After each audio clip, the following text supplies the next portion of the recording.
It played a role in one of the most famous films ever, portraying Citizen Kane's mansion Xanadu in aerial shots in the 1941 film classic.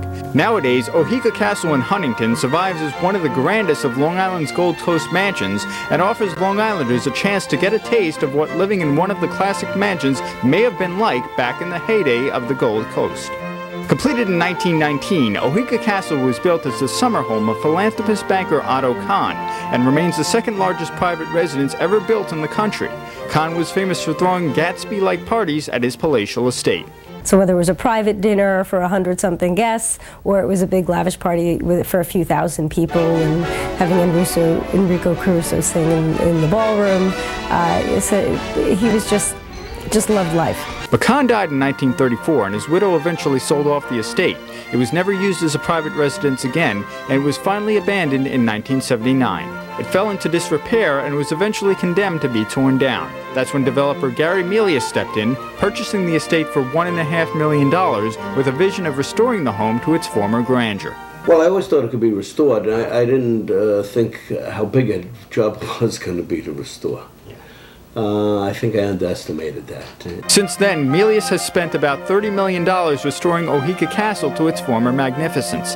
Today, it's open to the public as a luxury hotel, spa, and catering venue.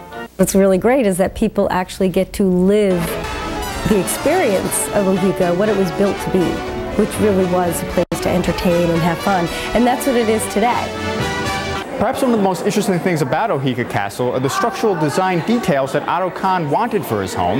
There are some examples here in the library. He developed Oheka in concrete, so it's basically fireproof with very little wood. But where it's most prominent is in the library, which is looks like wood and it feels just as warm as a room would if it was made in wood paneling, but it's actually painted plaster, which is done in a technique that was created in the 1920s called faux bois. As a hotel, Oheka remains a living, breathing estate, an opportunity for people today to experience the elegance of what it was like to be a guest in a Gold Coast mansion of the 1920s. I think that really makes us very different, is that people actually get to touch it and feel it and enjoy it, sit in it, and feel like they're living at that time. So I think that was what it was meant to be. In Huntington, Chris Calora, LI News Tonight.